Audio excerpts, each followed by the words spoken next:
The day my family disowned me for choosing Rachel was the same day I promised myself they'd regret it. 5 years later, watching them walk into her office, my wife's office, for their job interviews, priceless. Karma doesn't need revenge, it needs patience. I was raised to be the perfect son in the Ashford family. Our legacy was built on 3 generations of wealth, influence, and what my father called strategic connections. Growing up in our family's estate on Boston's North Shore, I learned early that disappointment wasn't tolerated. My childhood unfolded beneath crystal chandeliers and behind mahogany doors, where I was molded to fit the Ashford name like a bespoke suit. Comfortable but constraining. I excelled at everything they demanded. Perfect grades, lacrosse championships, charity galas where I'd smile until my face ached. By the time I reached Harvard Business School, I was my father's carbon copy, disciplined, ambitious, and utterly hollow inside. Then came that rainy October afternoon in the university library. I was searching for a finance textbook when I spotted her, hunched over 3 open books, brow furrowed in concentration, completely oblivious to the world around her. Rachel Chen. She wore a faded MIT sweatshirt with coffee stains down the front, and when she finally looked up at me, her eyes held a fire I'd never seen before. "Are you going to stare all day, or did you need something?" she asked. I stammered something about economics resources, and she laughed. Not the polite, measured laughter I knew from family gatherings, but something real and unrestrained. That laugh changed everything. Rachel wasn't like anyone in my circle. The daughter of Chinese immigrants who ran a small restaurant in Quincy, she'd fought her way to MIT on scholarships and pure determination.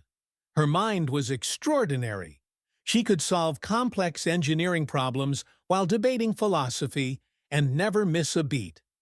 Our first date lasted until sunrise, talking on a park bench until dew soaked our clothes. When she kissed me goodbye, I felt the ground shift beneath my feet.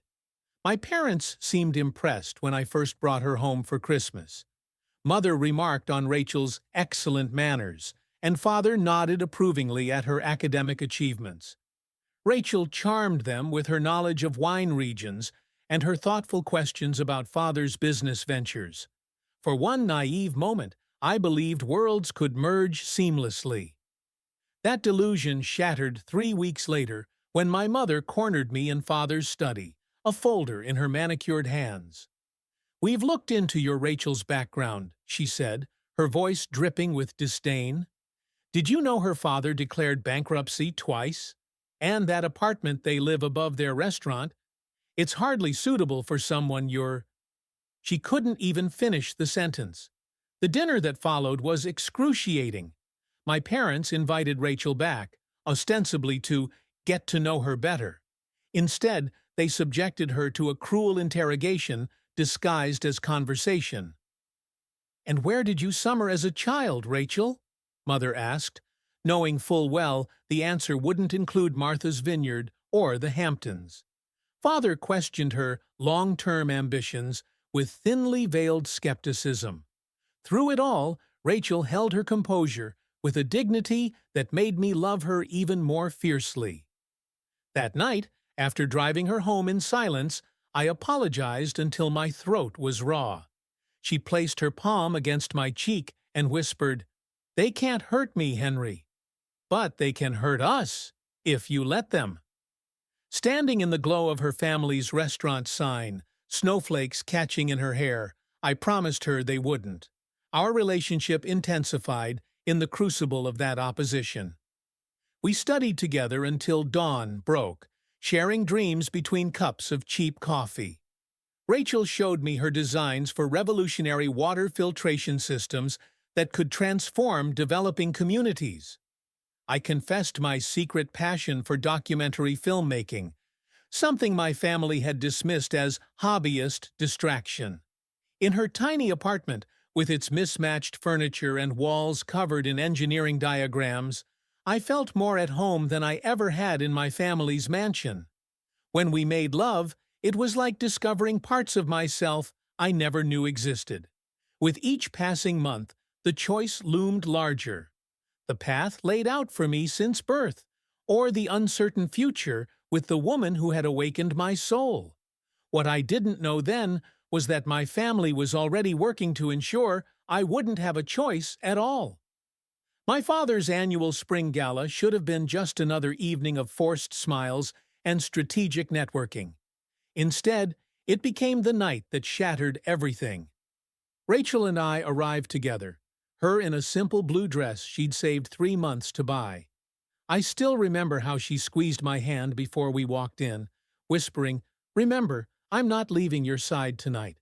The evening progressed with the usual choreographed precision. Champagne flutes clinked.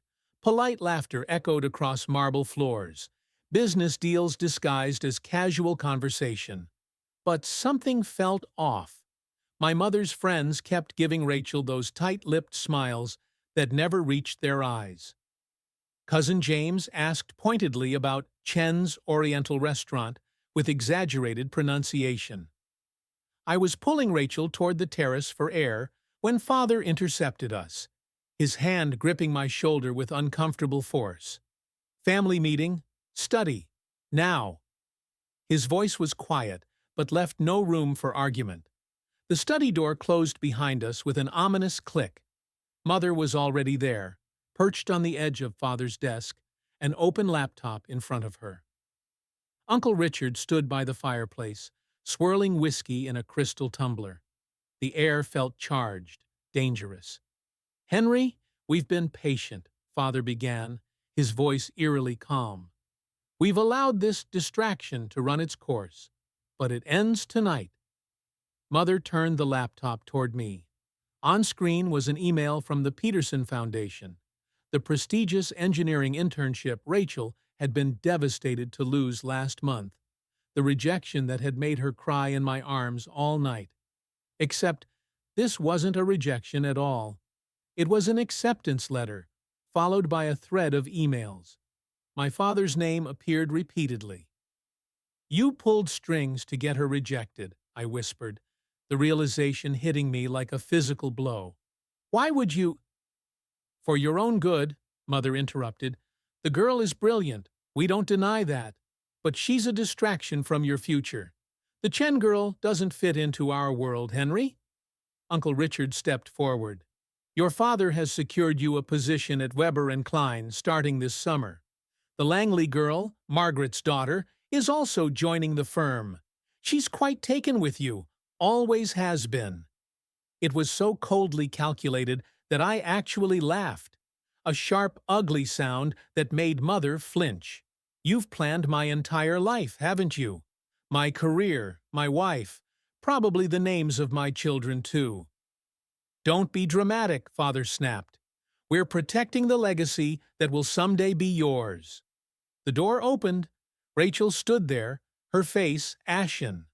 Behind her, my cousin James wore a smirk that made my blood boil. "Found her snooping outside the door," he announced, as if delivering a gift. Rachel's eyes met mine, then moved to the laptop screen.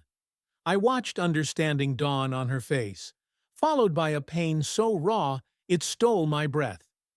"You sabotaged my internship," she said quietly, looking directly at my father. "Do you hate me that much?" Father didn't even have the decency to look ashamed. "It's not personal, Ms. Chen. It's family." What happened next plays in slow motion in my memory. Rachel walked calmly toward my father, stopped 2 feet away, and said with perfect clarity, "You're not protecting a legacy. You're protecting your own fear." My father's hand moved so fast I couldn't react. The slap echoed like a gunshot. Rachel's head snapped sideways, a red mark blooming instantly on her cheek. Something primal erupted inside me. I lunged forward, shoving my father with both hands. He stumbled backward into his prized bookcase, leather-bound volumes crashing around him. "Henry!" Mother shrieked. Uncle Richard grabbed my arm, but I wrenched free. "You will never touch her again," I growled, my voice unrecognizable even to myself. You will never speak to her again. We're done." Father straightened, adjusting his tie with trembling hands. "If you leave with her now, you leave everything behind. Your trust fund, your position, your family, everything." The ultimatum hung in the air like poison. 26 years of conditioning screamed at me to apologize, to fall back in line. Instead, I looked at Rachel, her cheek still blazing red, her eyes full of tears, but her spine straight as steel. In that moment, I knew what real strength looked like. "I choose her," I said simply. "I will always choose her." I took Rachel's hand and walked out of that house, past the startled faces of Boston's elite, into the cool spring night. Behind us, my mother's voice rose in hysteria, my father's in fury. I never looked back. It wasn't until weeks later that we discovered the full extent of their betrayal. The rumors that mysteriously circulated about Rachel's unstable behavior. The calls to potential employers warning about her radical political views. The subtle pressure applied to our circle of friends. My family hadn't just cut me off. They'd tried to destroy Rachel's future out of pure vindictiveness. Standing in our half-empty studio apartment, watching Rachel silently tape another cardboard box, I made a silent vow. Someday, they would regret underestimating us, regret underestimating her. The first 6 months after walking away from my family were brutal. My bank accounts were frozen overnight. Credit cards canceled. The apartment I'd paid a year's lease on suddenly had ownership complications. Our friends, people I'd known since childhood, stopped returning calls. It was as if Henry Ashford had died, and in a way, he had. We moved to Seattle with what fit in Rachel's decade-old Honda. 2 suitcases each, her laptop, and my camera. Our new apartment was a shoebox with water stains on the ceiling and neighbors who fought at 3 a.m. I found work bartending while Rachel took a job at a local engineering firm, vastly beneath her abilities, but they were one of the few places that hadn't received mysterious calls about her character issues. The lowest point came during a torrential November rainstorm. Our ceiling leaked, ruining Rachel's laptop, the one containing 2 years of her research and designs. I found her sitting in the puddle on our floor, clutching the waterlogged computer, sobbing silently. Something in me broke. I punched the wall so hard I fractured 2 knuckles, the pain barely registering through my rage. "They win!" I choked out. "Is that what you want to hear? They fucking win, Rachel!" She looked up at me, water dripping from her hair, and her expression wasn't defeat, it was determination. "No," she said firmly, "they don't get to win. Not ever." That night, with my hand wrapped in a makeshift bandage, Rachel sketched her vision on cheap notebook paper. A revolutionary filtration system that could purify contaminated water at a fraction of current costs. Technology that could serve both developing nations and disaster relief. She'd been refining the concept for years, but now she spoke of it with renewed urgency. "We're going to build this," she insisted, "not for your family, not for revenge, but because it matters." Dawn found us still awake, a plan forming. The next day, Rachel approached her boss about using the company's lab after hours. I sold my grandfather's watch, the one thing of value I'd kept, and used the money to buy components she needed. We lived on ramen and coffee, working 18-hour days. Rachel in the lab, me researching potential investors, learning videography to document her work, creating presentations that showcased her brilliance. 3 rejection letters arrived before our first breakthrough. A small angel investor willing to provide $50,000 in seed funding. It wasn't much, but it was enough to rent a tiny workspace and for Rachel to quit her day job.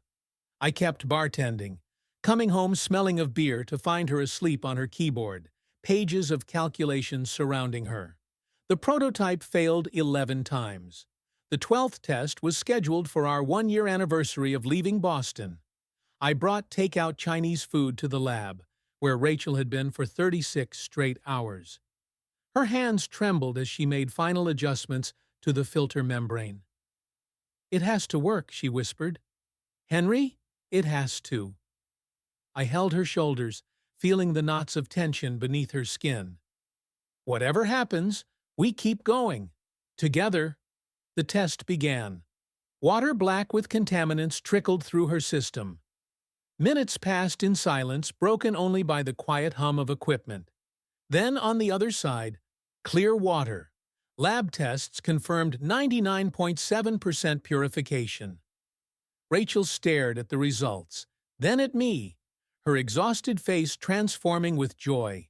We collided in an embrace so fierce it nearly knocked over the precious prototype. That night, we made love on the lab floor, surrounded by the proof that we weren't finished after all. We were just beginning. What followed was 2 years of relentless work. Rachel's company, we named it Clear Flow Technologies, grew from that single prototype to a full product line. My bartending money funded our first patent application. A tech conference in San Francisco brought larger investors, impressed by both Rachel's innovation and my passionate pitch videos. Our team expanded from just us to 5 people, then 15. The real turning point came when a devastating earthquake hit the Philippines. Traditional water systems were destroyed. Rachel's technology, portable and efficient, was perfect for the crisis. We donated 50 units through a relief organization, flew there ourselves to install them. The images I captured, children drinking clean water from ClearFlow systems, went viral. Orders poured in from NGOs worldwide. A $5 million investment followed, then a $20 million round 6 months later. 3 years after leaving Boston with nothing, Rachel Chen was being featured in Forbes as a tech innovator changing the world. My family never reached out, not once, but we knew they were watching. Rachel's success was too public to ignore. Then came the news that Ashford Holdings, my family's company, was struggling. Bad investments, leadership problems, declining market share. The empire built over 3 generations was crumbling under my father's increasingly erratic management. Rachel and I were having dinner when she proposed the idea so casually I almost missed it. "We should acquire them," she said, sipping her wine. Ashford's water treatment division would complement our technology perfectly. I stared at her across the table. This remarkable woman who had endured so much. "Are you suggesting what I think you're suggesting?" Her smile was both tender and fierce. "It's not about revenge, Henry. It's about bringing things full circle." 3 months of aggressive negotiations followed. My family fought the takeover bitterly, but their financial position left few options. When Rachel Chen's signature finally appeared on the acquisition papers, ClearFlow Technologies became the parent company of Ashford Water Systems. The universe, it seemed, had a poetic sense of justice. The merger announcement made the Wall Street Journal. "Rising tech star acquires legacy Boston firm," read the headline, with Rachel's photo prominently featured. We knew it was only a matter of time before my family would have to face us. Company policy required executive interviews with all senior management positions. The morning of the interviews, Rachel sat behind her desk in ClearFlow's Seattle headquarters, calm and collected in a tailored blue suit. I stood beside her, my heart hammering against my ribs. "Are you sure you want to be here for this?" she asked, squeezing my hand. "I've never been more sure of anything," I replied. At precisely 10 a.m., my father, mother, and Uncle Richard were shown into the office. They froze in the doorway, color draining from their faces as they registered my presence. Father aged a decade in seconds, his confident stride faltering. Mother's hand flew to her throat, her pearl necklace suddenly seeming to choke her. "Ms. Chen, there must be some mistake," Uncle Richard stammered. "We were scheduled to meet with the CEO of ClearFlow." Rachel rose from her chair, extending her hand professionally. "That's correct. Rachel Chen, CEO of Clearflow Technologies. And this is Henry Chen, my husband and Chief Communications Officer. Please, have a seat. The silence was deafening. Father looked like he might have a stroke, his face mottled red. Mother sank into a chair without her usual grace. This is preposterous, Father finally managed. Some kind of sick joke. Not at all, Mr. Ashford, Rachel replied evenly. This is a business meeting to determine if your skills are valuable to our organization moving forward. Nothing more, nothing less. What followed was the most surreal hour of my life. Rachel conducted the interview with impeccable professionalism, asking insightful questions about their business experience, never once alluding to our shared history. My family fumbled through responses, their usual confidence shattered. As the interview concluded, Father finally broke. "You engineered this entire situation for revenge," he spat, his composure cracking. "You stole my company just to humiliate us." Rachel's response was measured, devastating in its simplicity. "No, Mr. Ashford, I built a successful company because I'm exceptionally good at what I do. The fact that your company failed under your leadership and became available for acquisition is entirely separate. Though I do find it interesting that you immediately assume someone else's success must be about you." Mother turned to me then, tears streaming down her perfectly made-up face. "Henry, please, we're your family." 5 years of pain surfaced, but instead of the rage I expected, I felt only a profound sadness. Family doesn't destroy what someone loves out of control. Family doesn't try to break someone's spirit because they don't fit your plan. Uncle Richard surged to his feet, jabbing a finger at Rachel. "You turned him against us. You—" "That's enough," I interrupted, my voice quiet but firm. "Rachel never turned me against anyone.